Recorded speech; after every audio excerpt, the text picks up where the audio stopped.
नमः प्रणवार्थाय शुद्धज्ञानेकमूर्तये निर्मलाय प्रशान्ताय दक्षिणामूर्तये नमः।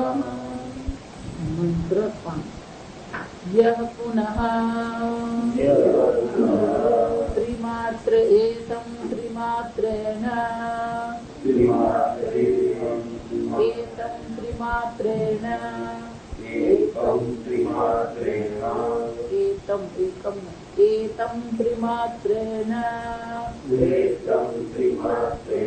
ओमिति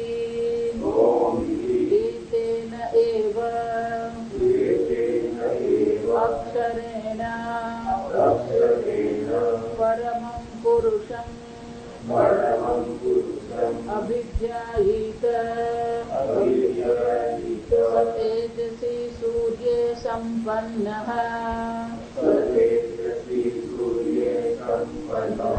यथा पादोदरः त्वचा विनिर्मुच्यते एवं हवै सः आत्मना विनिर्मुक्तः ससामभिः यते ब्रह्मलोकम् स एतस्मात् जीवघनात् परात् परं पुरुषयम् पुरुषं ईक्षते तदेतौ श्लोकौ भवतः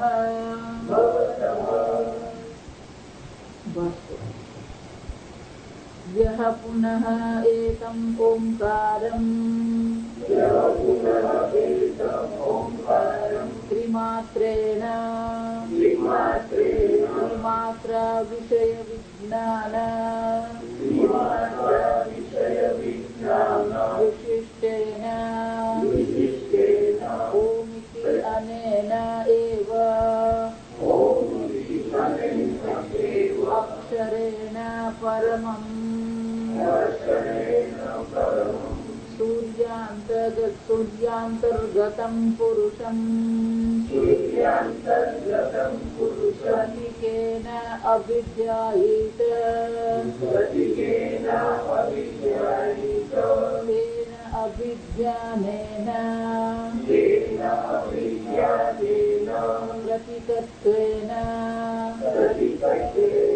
व्यालम्बनत्वम् प्रकृतम् ओंकारस्य परं च ब्रह्म इति अभेदश्रुतेः ओंकारम् इति च द्वितीया अनेकशः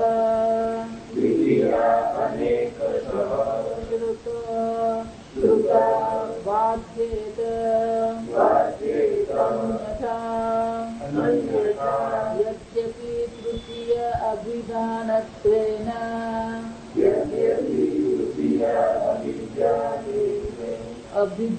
अभिधानत्वेन कारणत्वम् उपपद्यते तथापि प्रकृत अनुरोधाति त्रिमात्रं परं पुरुषम् इति द्वितीया एव परिणेया यदेत् एकं कूलस्यार्थे न्यायेन तृतीयमात्रारूपः तेजसि सूर्ये सम्पन्नो भवति ध्यायमानो मृतोऽपि सूर्यात् सोमलोकादिव पुनरावर्तते किन्तु सूर्ये सम्पन्नमात्र एव આગળના શ્લોકમાં કહેવામાં આવ્યું યથી યથા અધિદ્વિમાત્રેણ મનસી સંપદ્યતે દ્વિમાત્રેણ એટલે કે બે માત્રા દ્વારા ઓમકારની ઉપાસના કરવામાં આવે. એક માત્રાની ઉપાસના કરે અને મનુષ્ય લોકની પ્રાપ્તિ થાય. મનુષ્ય લોકમાં પણ શ્રેષ્ઠ દ્વિજની યોનિ મળે અને તપશ્ચર્યા દ્વારા બ્રહ્મચર્ય દ્વારા આ લોકનો એ અનુભવ કરે મહિમાનો. જે બે માત્રાને ઉપાસના કરે છે આગળ આપણે જોયું એને સોમલોકની ચંદ્રલોકની પ્રાપ્તિ થાય. અહીંયા એક વિશેષ પ્રકારની ચર્ચા છે. બે પ્રકારથી લઈ શકે. એક માત્રાની એટલે અકારની ઉપાસના, દ્વિમાત્રને એમ કીધું એટલે અકાર અને ઉકાર બંને, અને ત્રિમાત્રને પાંચમા મંત્રમાં કીધું એટલે ત્રણેની એક સાથે. અથવા તો દ્વિમાત્રને એમ જરૂર કહેવામાં આવે તો એવો થાય કે ફક્ત દ્વિમાત્રા એટલે બીજી માત્રા એટલે ઉકાર. અર્થ પણ એનો થઈ શકે કે એક માત્રાની એટલે કે પહેલી માત્રાની પ્રથમ માત્રા, દ્વિતીય માત્રાની ઉપાસના કરે અને તૃતીય માત્રાની ઉપાસના. આવો પણ આપણે અર્થ એનો લઈ શકીએ કે દ્વિમાત્રા શબ્દ જે છે દ્વિમાત્રા એટલે બે માત્રાઓ દ્વારા પણ થઈ શકે અથવા દ્વિતીય માત્રા દ્વારા પણ આપણે કરી શકીએ. તો કે એવો અર્થ કરવાની જરૂર શું છે? બે માત્રા જેમ કહી દઈએ તો કામ પતી જાય કે નહીં? એ ટીકાકાર બહુ સુંદર ચર્ચા કરે. આપણે આગળ જોઈ ગયા કે તમે જયારે હું સ્થૂળ શરીર છું એમ જે કહો છો, સ્થૂળ શરીર અભિમાની જીવ જે છે એને વિશ્વ, એનું નામ શું આપ્યું? વિશ્વ. સૂક્ષ્મ શરીર અભિમાની જે જીવ છે એને આપણે તૈજસ કહીએ. કારણ શરીર અભિમાની જે જીવ છે એને આપણે પ્રાજ્ઞ કહીએ. આ જીવના નામ પડી ગયા. એ જ રીતે જે સમષ્ટિ છે ટોટલ, તો સમષ્ટિ વિરાટ અભિમાની જે છે એને આપણે વિરાટ કહીએ. સમષ્ટિ સૂક્ષ્મ શરીર અભિમાની છે એને આપણે હિરણ્ય ગર્ભ કહીએ. અને સમષ્ટિ કારણ શરીર અભિમાની છે એને આપણે ઈશ્વર કહીએ. બરાબર. તો કે એક માત્રા, બે માત્રા અને ત્રણ માત્રા એવો અર્થ એક છે. બીજો અર્થ એવો થઈ શકે કે પહેલી માત્રા એક માત્રા, બે માત્રા અને ત્રણ માત્રા એક અર્થ, અથવા તો પહેલી માત્રા, બીજી માત્રા અને ત્રીજી માત્રા. તો કે એવો અર્થ આપણે શા માટે કરીએ? કારણ કે આ ઉપાસના જે છે એ માત્ર ઉપાસના માટે નથી. હું અહીંયા વિશ્વ છું અને આ વિરાટ છે. તો સમજો વિશ્વ અને વિરાટ, તૈજસ અને હિરણ્ય ગર્ભ, પ્રાજ્ઞ અને કારણ, ઈશ્વર. એટલે બહુ સુંદર ટીકાકારે સમજાવે છે કે આ ઉપાસના જયારે અકારની ઉપાસના જયારે કરવામાં આવે તો ત્યાં બીજા પ્રકારની પણ ઉપાસના થઈ શકે. અને ઉપાસના દર્શાવતા ટીકાકાર કહે છે કિંતુ ઉક્ત ફલયાકારે વિશ્વ અભિન્ન વિરાટ ઉપાસના અકારે. વિશ્વ અને વિરાટ જે છે વિરાટ થી અભિન્ન આ વિશ્વ છે. હું જયારે વિશ્વ કહું ત્યારે વ્યક્તિગત થઈ ઇન્ડિવિજ્યુઅલ છે, પણ વિરાટ એમ જયારે કહેવામાં આવે એમાં વિશ્વનો સમાવેશ થઈ ગયો જ નહીં થઈ ગયો? એમાં વિશ્વ આવી જ ગયું. તો હું વિશ્વ વિરાટ છું એ પ્રકારથી પણ શું થઈ શકે? આકારની ઉપાસના કરી શકાય. ટીકાકાર કહે છે વિશ્વ અભિન્ન વિરાટ ઉપાસનમ અકાર. અકારમાં કહે છે ઉપાસના કરવાની, કઈ ભાવના કેળવવાની છે? હું વિશ્વ અને આ વિરાટ જે સમષ્ટિ જે છે એ બંને એક જ છે. આમ અભિન્નતાના ભાવથી પણ ઉપાસના થઈ શકે.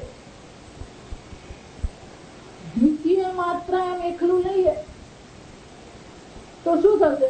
તો કે આ તૈજસ જે છે, તૈજસ અભિન્ન હિરણ્ય ગર્ભ ઉપાસના, આ ઉપાસના પણ કરી શકાય. જો સમજજો, એનો અર્થ આવો પણ આપણે કરી શકીએ કે આ તૈજસ જે છે એ હિરણ્ય ગર્ભથી કેવું છે? અભિન્ન છે. એટલે જયારે તૈજસ એમ કહું ત્યારે હું એક છું, સ્થૂળ સૂક્ષ્મ શરીર અભિમાની. પણ હિરણ્ય ગર્ભ એમ કહીએ ત્યારે તૈજસ શું થઈ જવાનું? એમાં ઉમેરો થઈ જ ગયો. 10 કહું, 20 કહું, 50 કહું, એ વ્યક્તિગત. પણ 100 કહું એટલે શું થઈ જાય? એમાં પેલું 10, 20, 50 આવી જ ગયો. એમ હિરણ્ય ગર્ભ એમ કહીએ એટલે અહીંયા ટીકાકાર કહે છે દ્વિમાત્રને એવું જયારે કહેવામાં આવે તો દ્વિતીય માત્રને એવો અર્થ પણ થઈ શકે. અને દ્વિતીય માત્રને જો અર્થ કરીએ તો ત્યાં ઉપાસનાનો ભાવ કેવો હશે કે હું તૈજસ હિરણ્ય ગર્ભથી અભિન્ન છું. અને આ અભિન્નતાની ઉપાસના પણ કરી શકે. અને એટલા માટે કહે કે શંકરાચાર્યજી જયારે કીધું સ્વપ્નાત્મક મનસી, સ્વપ્નાત્મક મન જે કીધું, સ્વપ્ન એટલે મન છે, તૈજસ છે. અચ્છા, તૈજસ પણ કેમ કહેવામાં આવે? અચ્છા, મનથી જયારે તમે સ્વપ્ન જુઓ છો, તમે તો સુઈ જાઓ. આ તમારું શરીર, આ તમારી ઇન્દ્રિય બધું શું છે? શાંત થઈ ગયું. અહીંયા પછી તમે સ્વપ્ન જગત જે જુઓ છો એ સ્વપ્ન જગત તૈજસ એટલે તેજ માત્ર જ છે, તમારું જ્ઞાન માત્ર જ છે. એટલે તમે વિચાર કર્યો પર્વતનો ને ત્યાં પર્વત છે, તમારા શરીરનો તમે વિચાર કર્યો અને તમારું શરીર ત્યાં છે. પણ હકીકતમાં કઈ ઘન વસ્તુ ત્યાં છે ખરી? ઘન તો કઈ છે જ ને. તમારું જ્ઞાન જે તેજ છે, ચૈતન્ય જે છે, એ જ આ બધી વસ્તુ બની ગયું. અને એટલા માટે તૈજસ માત્ર છે. જો સમજો, તેજ માત્ર, જ્ઞાન માત્ર છે ત્યાં. ખરેખર ત્યાં કોઈ પર્વત કે પાણી કે સૂર્ય કે ચંદ્ર કે તારા કે આકાશ કશું જ નથી. અને એટલા માટે જેને શું કહેવામાં આવે છે? તૈજસ. બધા નામની પાછળ કંઈક ને કંઈક છે. આ સમજ, વિશ્વ એમ કહીએ એટલે શું છે?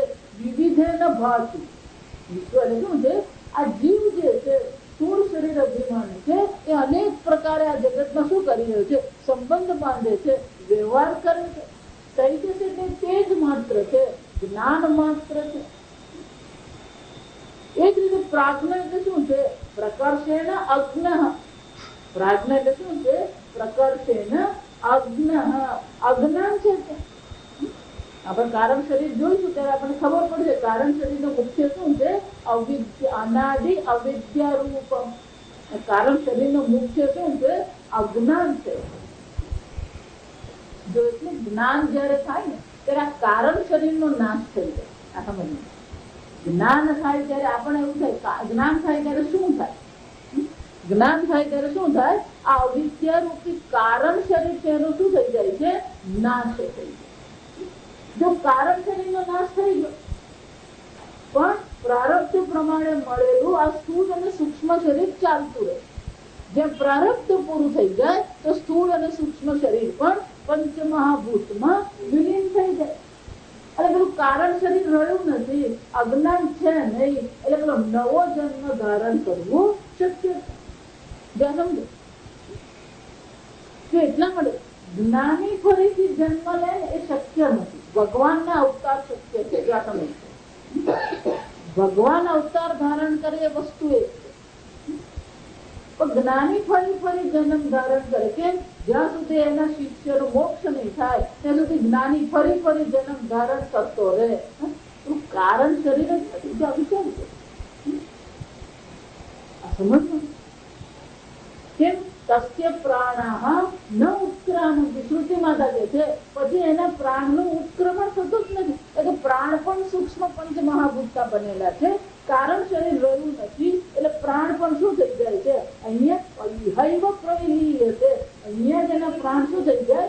શાંત થઈ જાય. એટલે આ ઉપનિષદ ભણીએ ને આવા નાની નાની વસ્તુના જે આપણી ગેરસમજ હોય એ બધી ગેરસમજ નિવૃત્ત થાય. એટલે આપણે બધું જાત જાતનું વાસ કરીએ, આ પેપરમાં એટલું જાત જાતનું આવતું રહે અને જાત જાતના પુસ્તકો લખાતા રહે. એટલે આપણા મનને જે અનેક પ્રકારના સંશયો હોય, આ ઉપનિષદ ભણીએ ને તો જ આ સ્પષ્ટ થાય.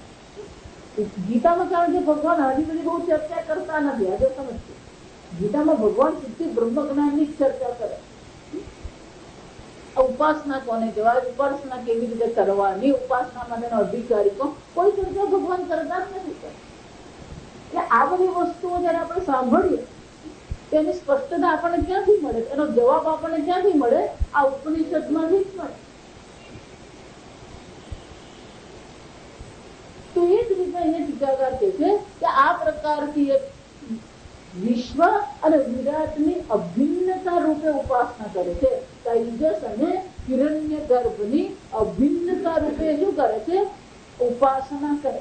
અને એ ઉપાસનાને આધારે એને ચંદ્રલોકની અથવા તો મનુષ્ય લોકની પ્રાપ્તિ થાય.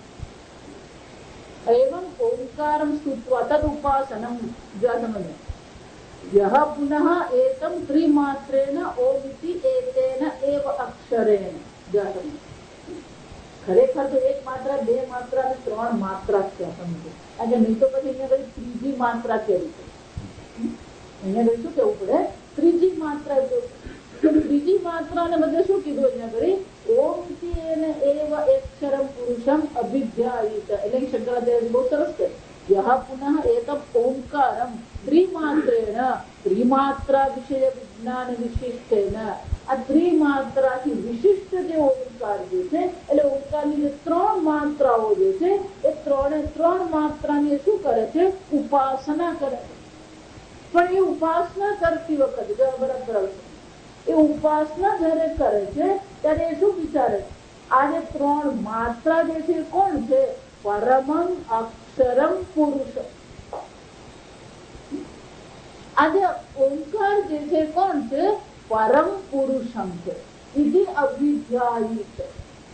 જો આગળ ચર્ચા કરી, પ્રશ્ન શું પૂછવાનો, પરંચ અપરંચ. ઉત્તરમાં શું કીધું, પરબ્રહ્મ તરીકે અપર બ્રહ્મ તરીકે એની ઉપાસના કરવામાં. તો અહીંયા આગળ સીધું શું કીધું, પરબ્રહ્મ વિષય વિધત્તે. હવે એ સીધું ત્રણ માત્રા એમ કહેવામાં આવ્યું, એટલે સીધું એનો અર્થ કરી દેવામાં આવ્યો, અક્ષર પુરુષ સ્વરૂપે આ ઓંકારની એ ઉપાસના કરે. સતેજસી સૂર્ય સંપન્ન સૂર્યાંતર્ગતમ પુરુષમ પ્રતિકેન અભિધ્યાયિત. પણ અહીંયા પણ અત્યારે પણ પૂર્ણ રીતે અક્ષર બ્રહ્મનું ચિંતન નથી. સમજો કઈ રીતે ચિંતન કરે છે, પ્રતીકત્વ. જે આપણે આગળ જોયું, એક સ્વરૂપ છે અને બીજું પ્રતીક. ઓંકારને ભગવાનનું પ્રતીક તરીકે આપણે કહીએ. બે પ્રકારની ઉપાસના, એક પ્રતિમા ઉપાસના છે અને બીજી પ્રતીક ઉપાસના. ઓંકાર એક પ્રતીક છે, ધ્વનિ સ્વરૂપે એ ઓંકાર કે છે એ પ્રતીક કહેવામાં. રામ કહીએ, કૃષ્ણ કહીએ, અંબા કહીએ તો શું કહેવામાં આવે, પ્રતિમા કહેવામાં.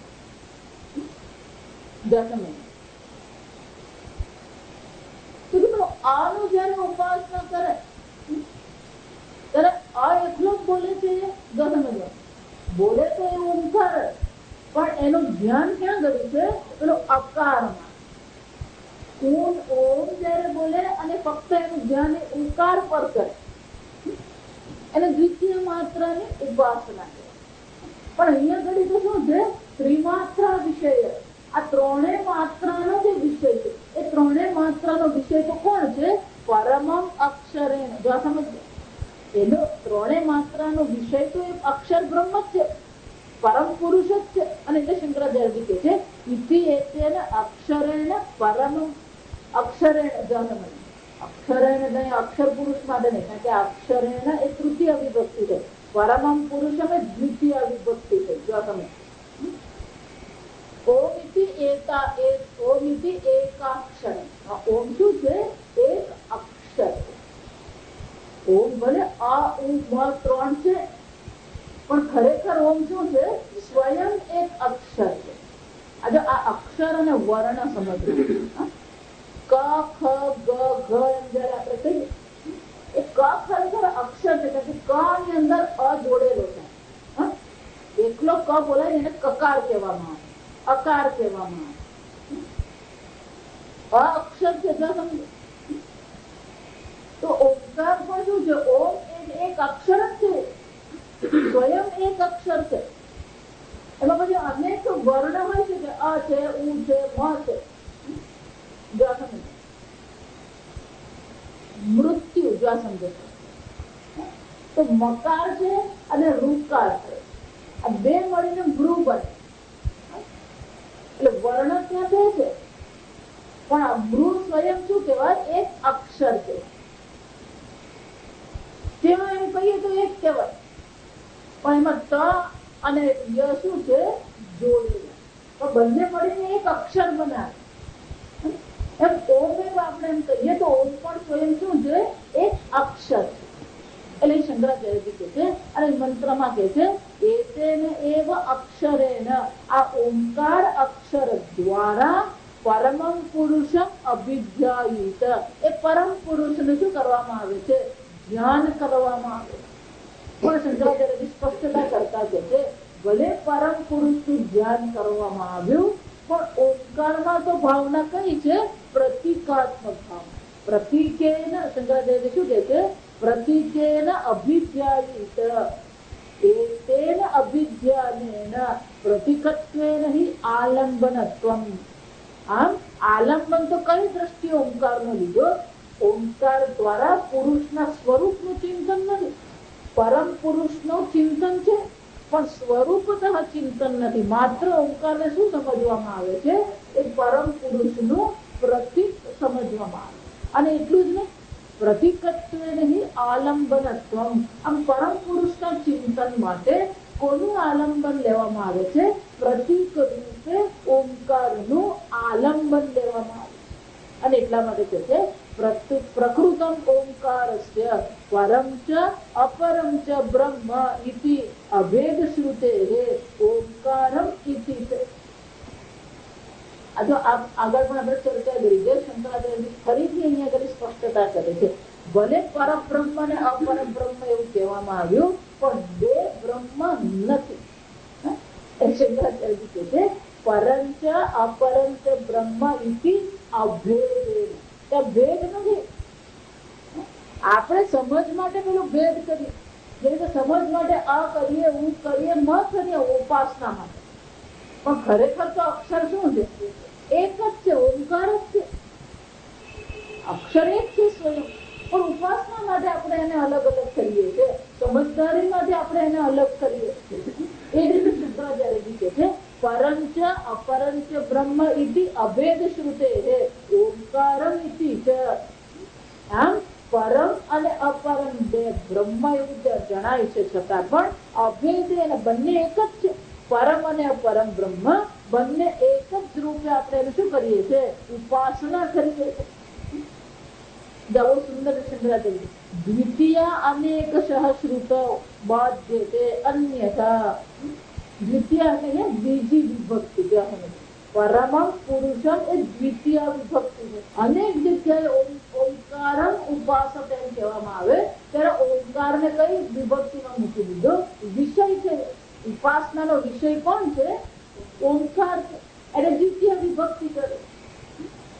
પણ જયારે તૃતીય વિભક્તિ લગાવવામાં આવે, તો શંકરાચાર્ય યદ્યપિ તૃતીય અભિધાનત્વેન કારણત્વમ ઉપપદ્યતે. આજે બહુ સુંદર, હું પરમાત્માનું ધ્યાન કરું એમ કહું તો ધ્યાનનો વિષય કોણ છે? પરમાત્મા.